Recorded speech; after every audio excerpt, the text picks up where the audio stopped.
stable. On peut dire, puis qu'il y a beaucoup à donner. Amen. On va pencher nos têtes. Seigneur Dieu, on veut t'inviter ce matin. Tu es déjà présent. Tu es déjà là.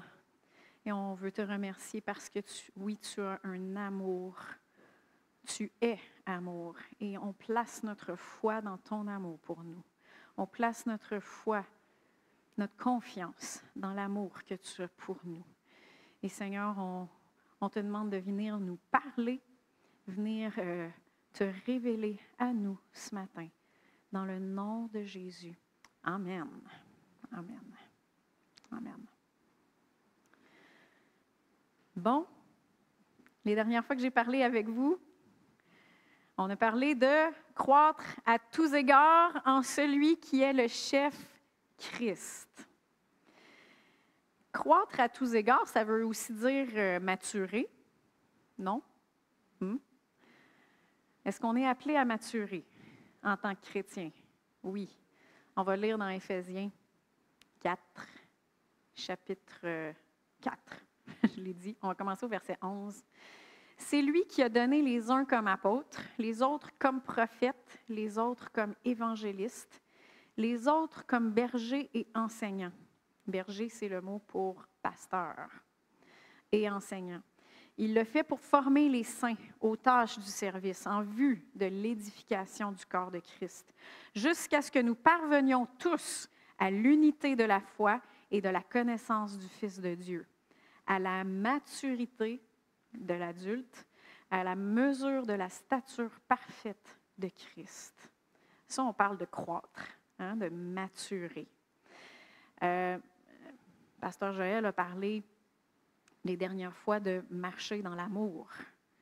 Pour marcher dans l'amour, il faut maturer, il faut grandir, vieillir dans le fruit de l'esprit en Christ, qui est amour.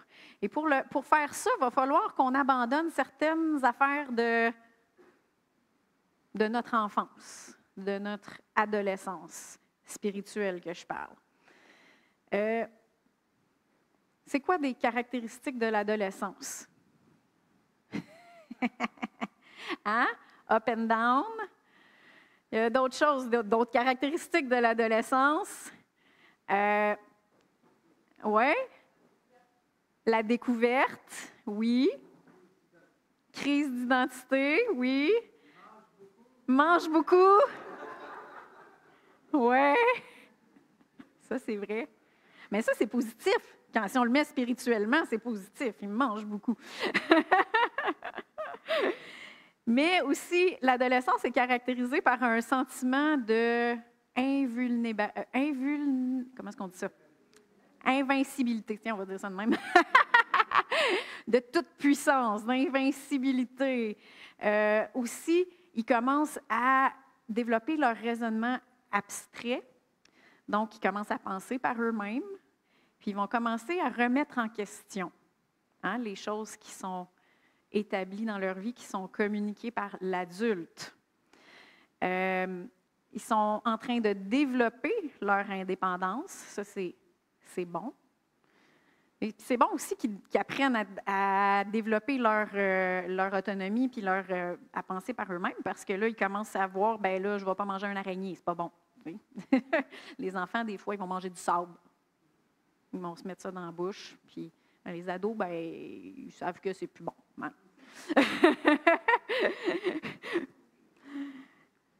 Mais tout ça ensemble, l'invincibilité, toute puissance, on développe notre indépendance, notre pensée autonome.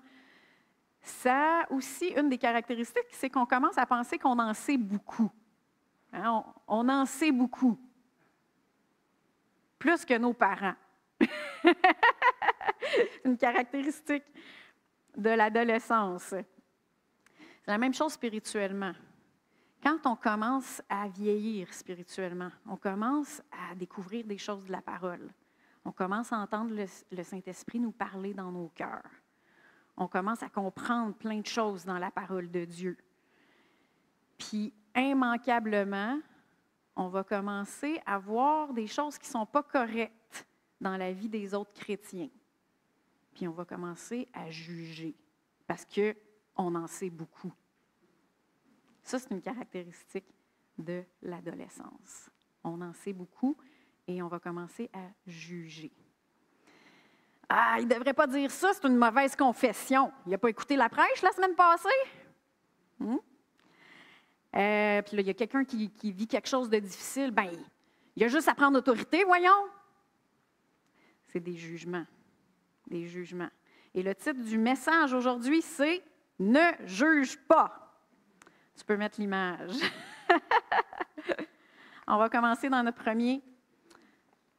premier verset ce matin, Luc 6, au chapitre 6, je vais le dire encore, au versets 36 et 37. « Soyez donc pleins de compassion, tout comme votre Père aussi est plein de compassion. Ne jugez pas, et vous ne serez pas jugés. Ne condamnez pas, et vous ne serez pas condamnés. Pardonnez, et vous serez pardonnés. » Oui, mais je ne juge pas, je fais juste constater. Avez-vous déjà entendu ça ou dit ça vous-même? Je ne juge pas, je fais juste constater. Si on fait juste constater, pourquoi est-ce qu'on en parle? Pourquoi est-ce qu'on en parle? Le jugement que Jésus parle ici, parce que c'est des paroles de Jésus. Le jugement dont Jésus parle ici, il est étroitement relié à la condamnation. Donc, ne jugez pas, vous ne serez pas jugés. Ne condamnez pas, et vous ne serez pas condamnés. Oui, mais ce qu'il fait ou ce qu'il dit, ce n'est pas biblique, ce n'est pas correct. Jusque-là, ce n'est pas le type de jugement que Jésus nous dit de ne pas faire. Parce que dans la parole, c'est écrit « Examinez tout et retenez ce qui est bon ». Hein? Dans Hébreux 5,14, ça dit « Mais la nourriture solide est pour les adultes, pour ceux qui, en raison de leur expérience, ont le jugement exercé à discerner ce qui est bien et ce qui est mal. » Donc, il y a un jugement qui est bon. C'est le jugement qui est exercé pour discerner le bien du mal. Le problème, c'est qu'on ne s'arrête pas là, quand on voit qu'il y a quelque chose qui n'est pas bon. On ne s'arrête pas à juste discerner le bien du mal. On ne s'arrête pas juste à constater. Aussitôt qu'on pense, « Ouais, mais rendu où ce qui est rendu, là, il devrait faire mieux que ça. » Ou moi, je ne ferais pas ça à sa place. Ou aussitôt qu'on assume les motifs, il a fait ça parce que il y a un problème en dedans, il pense ça, il y a un motif, on assume le motif de la personne. Ça, on vient juste de passer une sentence. On vient juste de passer un jugement avec une condamnation. Et ça, c'est très dangereux. Par exemple, on va au restaurant, et là, dans la table voisine, il y a une petite famille, puis là, il y a un enfant qui pète une crise. Et là, on est comme, « Oh, si c'était moi le parent, je ne le laisserais pas me parler comme ça. » Jugement. Est-ce que c'est toi le parent? Non. Hein? Jugement. Donc, faisons très, très attention. C'est écrit dans Matthieu 7, 1 à 2. « Ne jugez pas, afin de ne pas être jugés. Car on vous jugera de la même manière que vous aurez jugé, et on utilisera pour vous la mesure dont vous vous serez servi. » C'est très dangereux, le jugement. Pourquoi est-ce qu'on va être jugé de la même manière qu'on a été jugé? Parce que chacun va être jugé selon la lumière qu'il a personnellement. On va tourner dans Luc 12, 47 et 48. Le serviteur qui a connu la volonté de son maître. Connaître, c'est quoi? C'est avoir de la lumière. C'est de savoir quelque chose. C'est de voir quelque chose. Ça veut dire avoir la lumière sur quelque chose. Donc, le serviteur, il a connu la volonté. Donc, il savait, il y avait la lumière sur la volonté du Seigneur pour lui, de son maître, mais qui n'a rien préparé, ni fait pour s'y conformer, sera battu d'un grand nombre de coups. En revanche, celui qui ne l'a pas connu, ça veut dire qu'il n'y avait pas la lumière, il ne savait pas, lui, mais il a fait quand même des choses dignes de punition. Lui, il va être battu de peu de coups. On demandera beaucoup à qui l'on a donné beaucoup et l'on exigera davantage de celui à qui l'on a beaucoup confié. Donc, chacun va être jugé selon la lumière que lui, il a. Quand on juge, on est en train de passer une sentence selon la lumière que nous, on a. Est-ce que la personne va être jugée selon la lumière que nous, on a? Non. Elle va être jugée selon la lumière qu'elle, elle a. Par contre, quand on est en train de passer le jugement, on est en train de dire, bien, moi, je vois. Moi, j'ai la lumière là-dessus. Donc, on va être jugé selon cette lumière-là. Est-ce que vous comprenez?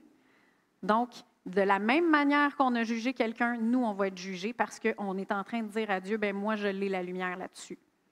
Donc, il va nous juger parce qu'on a la lumière. Il va nous juger selon la lumière qu'on a. Est-ce que vous comprenez? Romains 2, 1 nous dit, « Qui que tu sois, homme, toi qui juges, tu es donc inexcusable.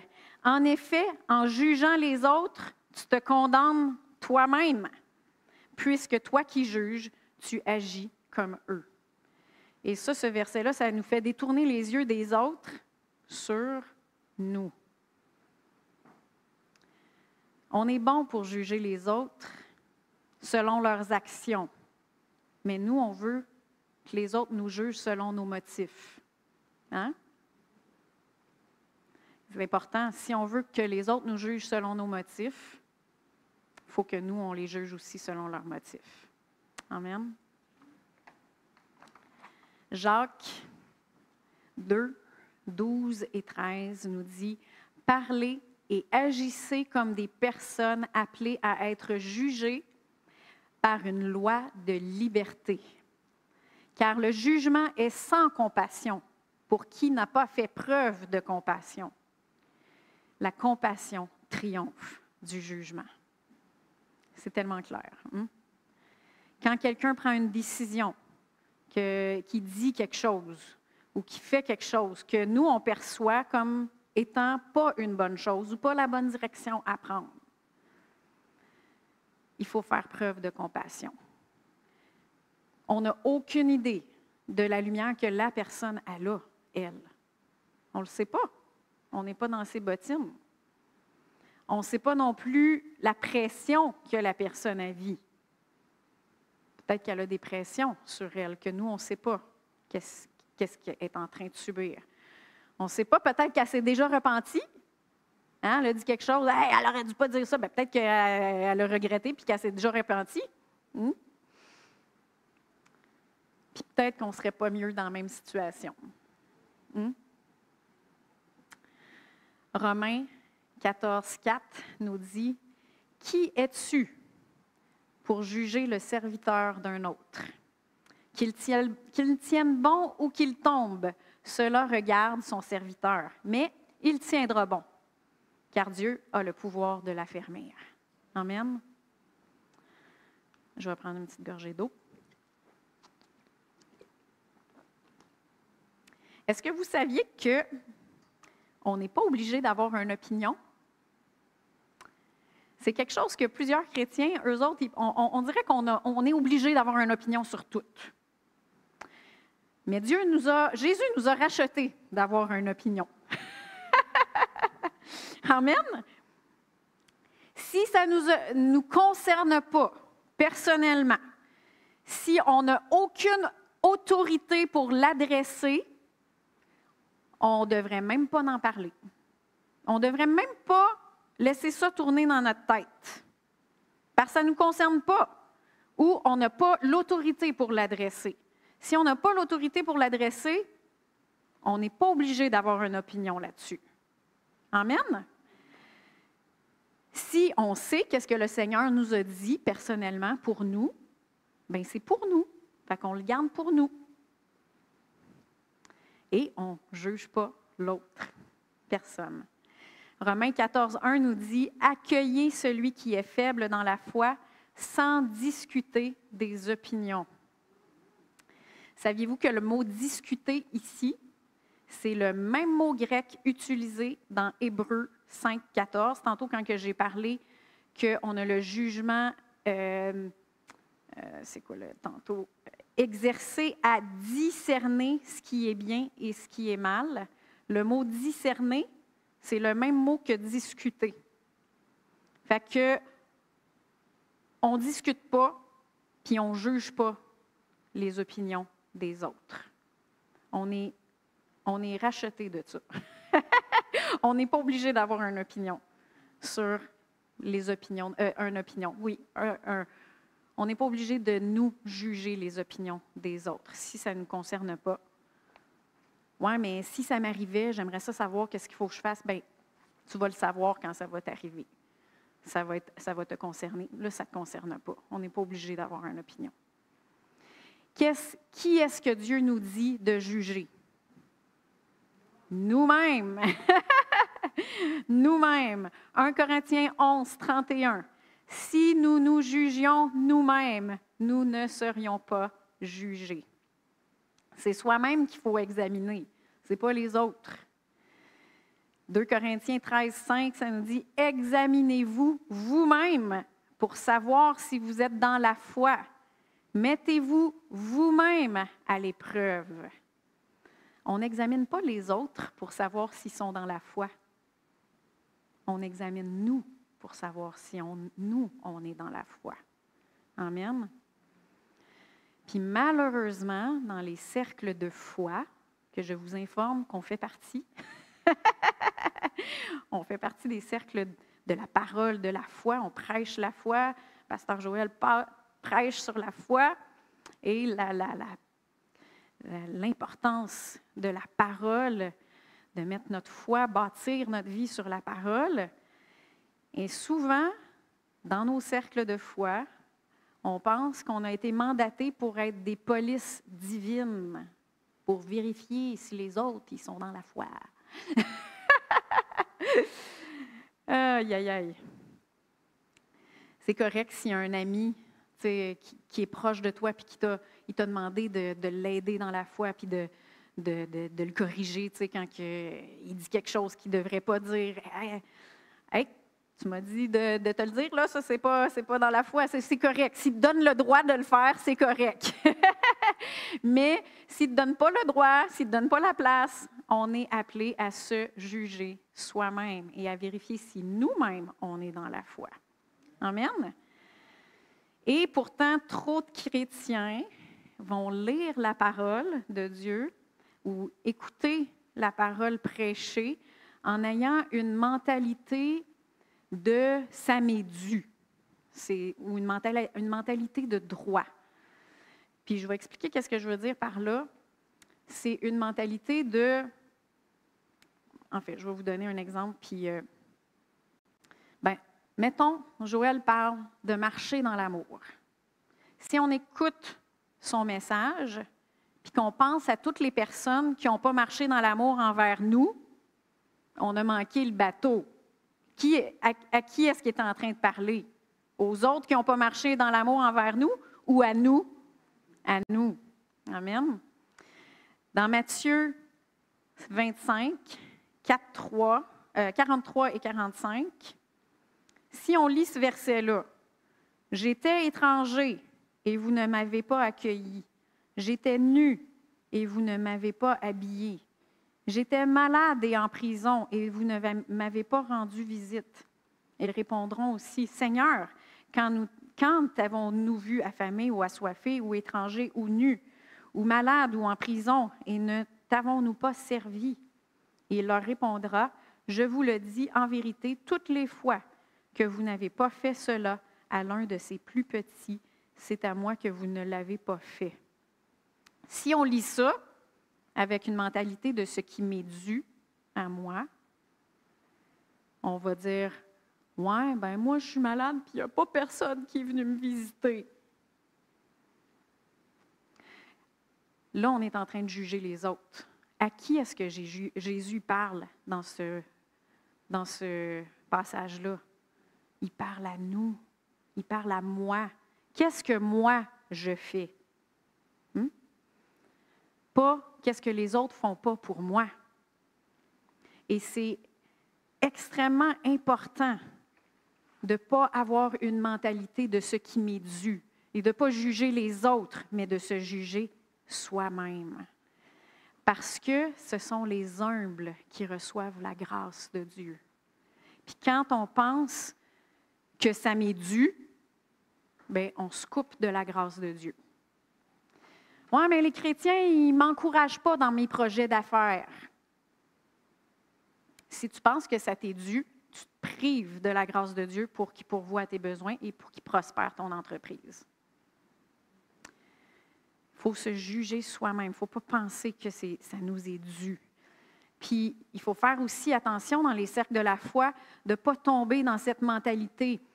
Seigneur, j'ai prié, tu me dois la guérison. J'ai jeûné, j'ai cru, j'ai fait des confessions. Si tu m'aimes, pourquoi tu ne me guéris pas? C'est une mentalité de ce qui m'est dû. Est-ce que Dieu il te doit la guérison? Non. On était supposé d'aller en enfer. On n'était même pas supposé d'être guéris. Ce qu'on mérite, c'est l'enfer. Mais Jésus, c'est quelque chose qu'il a acheté pour nous, qu'il a acquis pour nous à la croix. Il nous l'a déjà donné dans sa grâce. Puis, on ne la reçoit pas parce qu'on a prié. On ne la reçoit pas parce qu'on a fait des confessions. On ne la reçoit pas parce qu'on a jeûné notre guérison. On la reçoit à cause de ce que lui a fait à la croix pour nous. Et par la foi dans ce qu'il a fait à la croix pour nous. Amen. Ça revient à ce qu'on a chanté ce matin. La foi dans son amour pour nous. Parce qu'on ne le méritait pas. C'est lui qui a annulé notre dette. C'est lui qui a payé notre dette. Amen. Là où on peut être audacieux, par contre, c'est envers le diable. Hey! Là, je déclare mes droits au diable. Jésus il a payé un prix très cher pour moi. Enlève tes sales pattes de ma vie. Je ne te reçois pas. Je ne reçois pas tes symptômes. Sors de ma maison. Là, on peut être audacieux. Mais pas de mentalité de ce qui m'est dû envers les autres puis envers Dieu. Amen. Et je veux juste faire une petite parenthèse. Joël et moi, on fait des visites à la maison. On fait des visites des fois, selon la direction de l'Esprit Saint. Mais si vous aimeriez qu'on vienne vous voir, puis qu'on n'est pas venu, invitez-nous. Invitez-nous. Si vous voulez qu'on prie pour vous, demandez-le nous. Il faut faire une demande de foi, plutôt que de penser que c'est la job du pasteur. Ça aussi, c'est une mentalité de dû. Hein? Quoi? Ah, l'autre bouteille, oups! Ah, c'est vrai! J'ai ouvert une nouvelle bouteille. Je me demandais qu'est-ce que vous me disiez. Oh, merci. Mais là, je l'ai ouvert trop tard.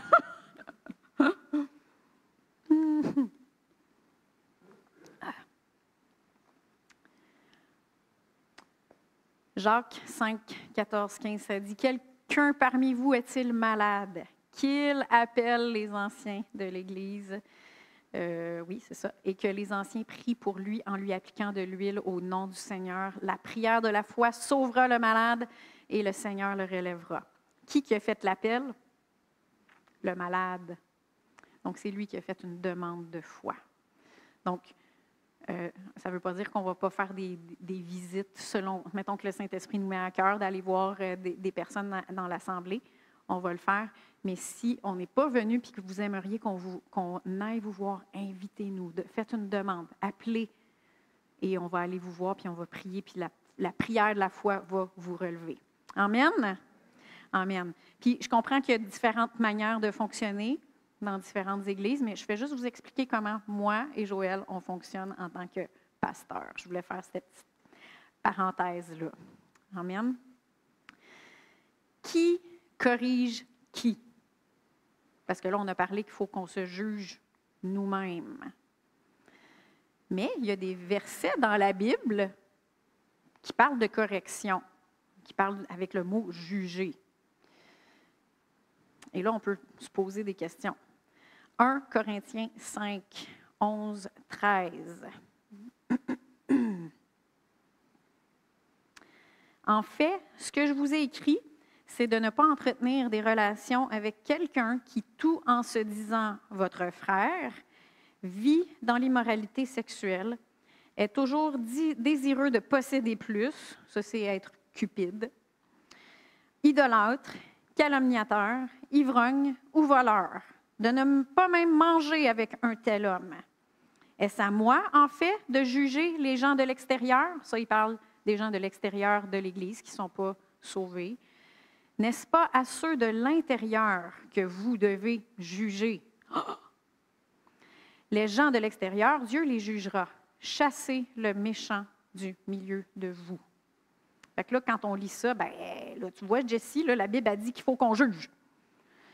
Oui, mais peut-être pas dans le sens qu'on pense. Parce que ici, oui, Paul, il parle de ne pas entretenir des mauvaises relations, mais il parle vraiment de correction. Et il faut toujours prendre un verset puis l'interpréter par d'autres versets de la parole. On ne peut pas juste prendre un verset comme ça. Il faut qu'on l'interprète par d'autres versets. Est-ce que ça veut dire, ce verset-là, que tout le monde dans l'Église peut corriger tout le monde? Non. On peut pas, c'est pas tout le monde qui peut corriger tout le monde. Et là, j'aimerais ça vous montrer quelques petits guidelines pour la correction. Avant de corriger quelqu'un, premièrement, est-ce qu'on a enlevé la poutre qui est dans notre œil? Matthieu 7. Ça doit faire mal, une poutre dans un œil. Hein? Matthieu 7, 3 à 5. Pourquoi vois-tu la paille qui est dans l'œil de ton frère? Il y a juste une petite paille. Et ne remarques-tu pas la poutre qui est dans ton œil? Ou comment peux-tu dire à ton frère, laisse-moi enlever la paille de ton œil, alors que toi, tu as une poutre dans le tien? Il me semble que tu vois la poutre dans ton œil. Oui, hypocrite, enlève d'abord la poutre de ton œil, et alors tu verras clair pour retirer la paille de l'œil de ton frère. Quand on parle de correction, la correction, c'est apporter la lumière. Parce que, tu sais, quand tu as une poutre, tu ne vois pas bien. Si tu as une paille dans ton œil, tu ne vois pas bien. Fait que quand tu apportes la correction, c'est pour apporter la lumière à quelqu'un. Et si tu ne t'es pas jugé toi-même en premier, tu ne qualifies pas. Tu ne qualifies pas pour apporter la correction. Est-ce que tu sais vraiment qu'est-ce que la personne a vécu? Il faut s'examiner. Est-ce qu'on comprend vraiment ses motifs? On a-tu posé des questions sans avoir une raison préétablie dans notre tête, puis sans avoir un jugement préétabli dans notre tête? Juste poser des questions. Qu'est-ce qui se passe? Voir qu'est-ce que la personne a vécu. Est-ce qu'on a déjà vécu la même chose qu'elle? Quelque chose qu'on n'a jamais vécu, peut-être qu'on ne comprend pas qu'est-ce qui se passe. Deuxièmement, il faut examiner pourquoi est-ce qu'on veut corriger quelqu'un. Parce que la correction sans discipline puis sans amour, c'est de la cruauté puis de l'abus. Amen? Puis les gens qui veulent corriger quelqu'un, en général, ne sont pas qualifiés pour le faire. Si tu veux le faire, habituellement, c'est parce que tu n'es pas dans le bon esprit. Parce qu'habituellement, ça ne te tente pas de corriger quelqu'un quand tu es dans le bon état d'esprit. Si c'est juste parce que c'est juste mal, là, qu'est-ce qu'il fait? Fait que là, il faut que je dise ma façon de penser. Ou si moi, je ne lui dis pas, qui va y dire? On n'est pas qualifié à ce moment-là. de corriger. Et il faut faire aussi la distinction entre la conviction et la condamnation. Parce que la condamnation, ça va reconnaître quelqu'un de coupable, puis ça va appliquer la sentence ou le jugement. Tandis que la conviction, tout ce qu'elle veut faire, c'est de convaincre, d'apporter la lumière, puis d'amener la personne à la liberté et à la lumière.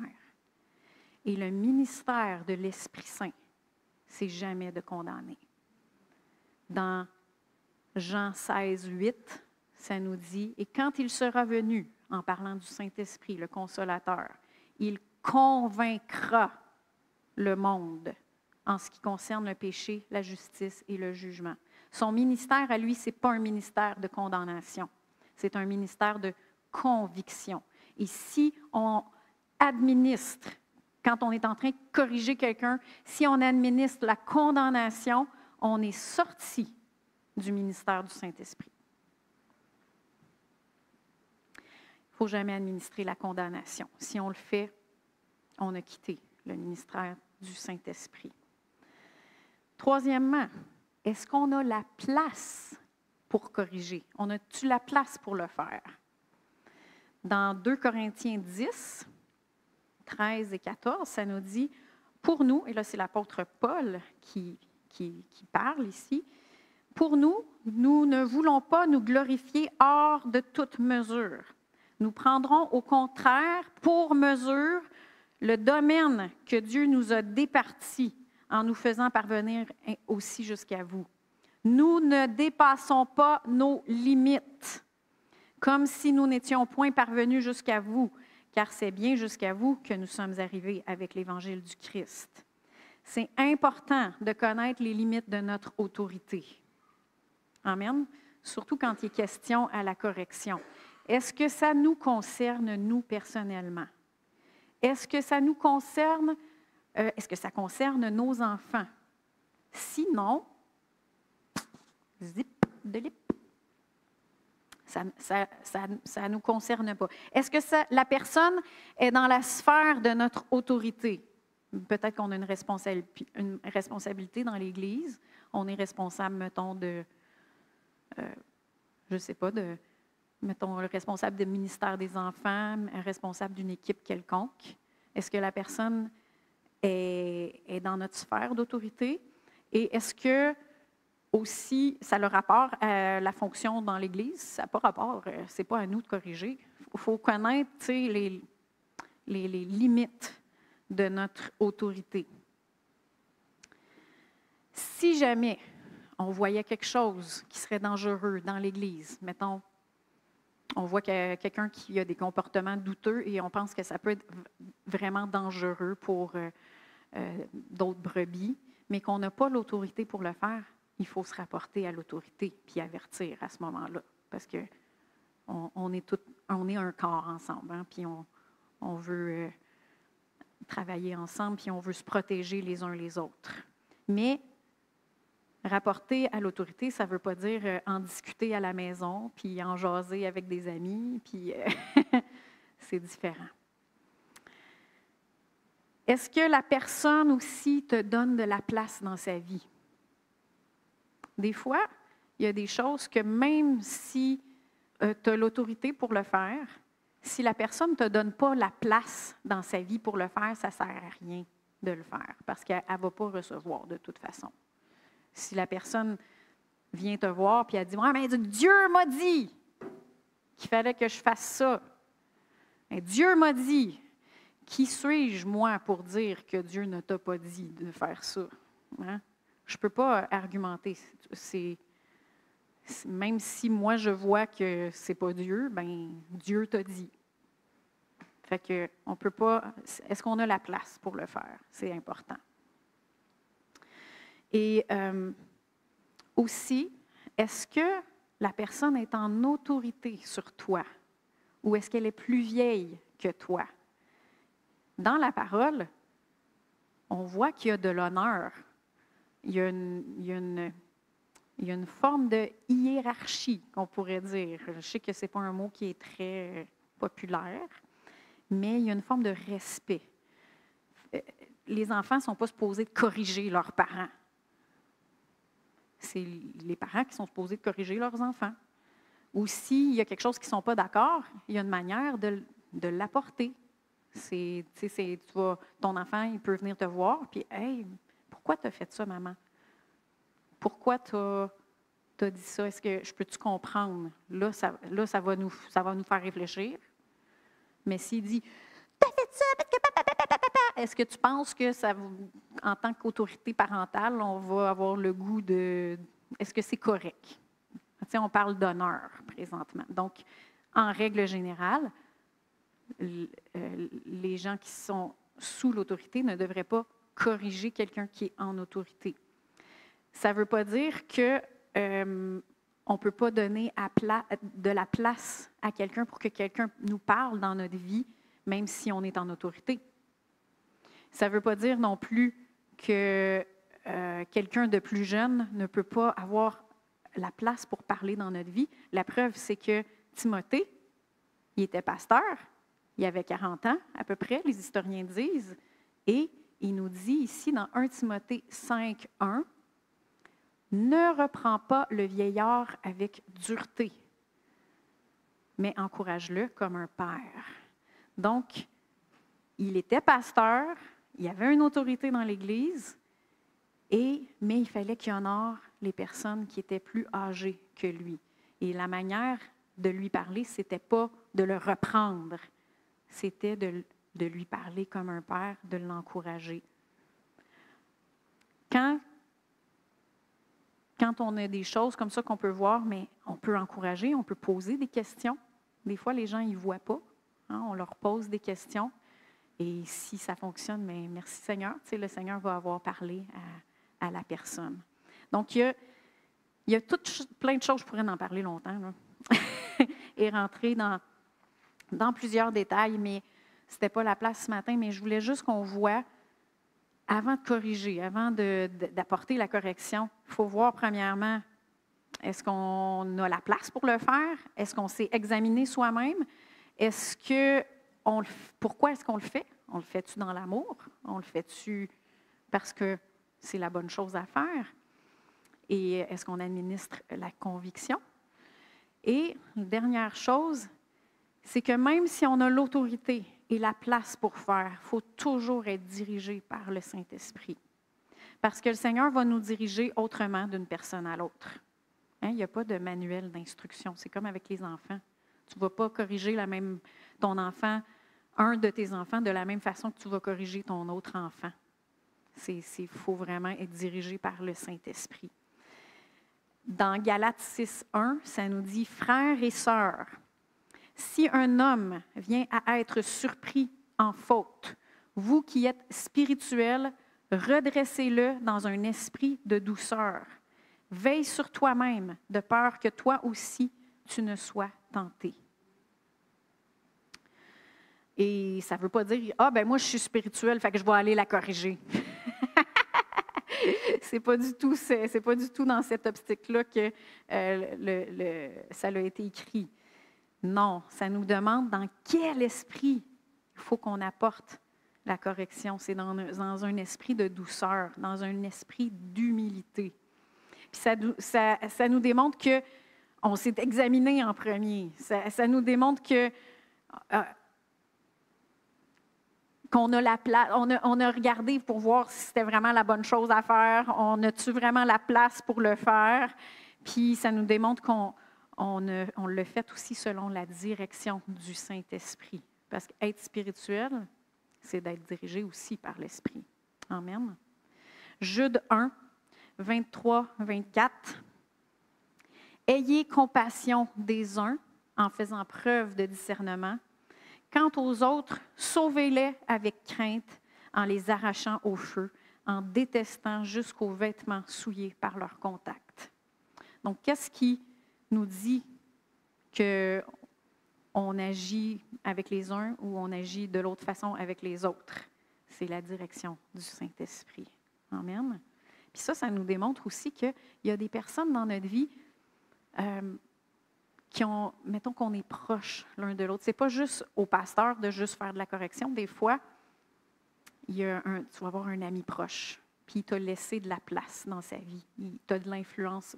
Vous êtes toujours épaulés l'un l'autre. Vous êtes tout le temps un à côté de l'autre. Puis là, si tu le vois qu'il y a de la difficulté, tu vas vouloir aller l'aider. Tu vas vouloir le sortir de là en prenant soin de ne pas être toi-même tenté. Amen. Fait que, est-ce qu'on veut grandir? Est-ce qu'on va dépasser le stade de l'adolescence, de penser qu'on sait tout et qu'on peut corriger tout le monde et qu'on peut juger ce que les autres font? On va arrêter ça, puis on va se juger nous-mêmes. Amen? Amen. Puis je voulais juste apporter le petit bémol. Tu sais, j'ai déjà entendu des gens dire « Ah, moi, je ne vais plus à l'Église, il y a ben trop de jugements dans l'Église. » Je veux juste vous dire que moi, les pires jugements que j'ai vus, là, c'est dans le monde. Dans le domaine de la santé, où est-ce que j'étais, là, des fois, j'entendais des commentaires et des jugements qui étaient passés, là, puis j'en revenais pas. Mes oreilles frisaient. Pas tout le monde, là, mais... Fait que les pires jugements que j'ai vus, c'est dans le monde. Fait que pourquoi est-ce qu'on s'empêcherait d'aller dans l'Église? Mais parce qu'il y a du jugement, mais dans le monde, il y en a plein. Encore plus. Il y en a dans le monde aussi du jugement. Dans l'Église, j'en ai vu du jugement aussi, mais j'ai vu aussi beaucoup de compassion. J'ai vu aussi beaucoup d'entraide, beaucoup d'amour, beaucoup de maturité. Est-ce qu'on peut progresser et maturer encore, par contre? Oui. Hein? Et c'est pour ça que je vous apporte cet enseignement-là ce matin, parce qu'on peut encore progresser. On peut encore maturer encore. On peut encore maturer encore. En tout cas, je vous invite à vous lever. J'aimerais qu'on ait l'attitude « je suis ici » quand on est ensemble en tant que corps local. J'aimerais qu'on ait l'attitude « je suis ici pour aider, pour apprendre, mais pas pour juger ». Amen. Fait qu'on va le dire ensemble. Je suis ici pour aider, pour apprendre, mais pas pour juger. Amen. Amen. Merci Seigneur. Merci Seigneur parce que tu nous fais grandir en toi. Tu nous fais grandir dans l'amour. Tu nous aides à nous supporter les uns les autres, à nous épauler les uns les autres, à s'aiguiser dans l'amour, à s'encourager aux bonnes œuvres, à s'encourager dans l'amour, à s'édifier dans l'amour. Et Seigneur, on te demande de faire ce travail-là. On te remercie parce que oui, tu nous corriges, tu nous amènes de la lumière. Et Seigneur, on te dit que oui, on va avoir un cœur pour apprendre, pour aider, mais pas pour juger. Dans le nom de Jésus, Amen. Amen. Bon dimanche.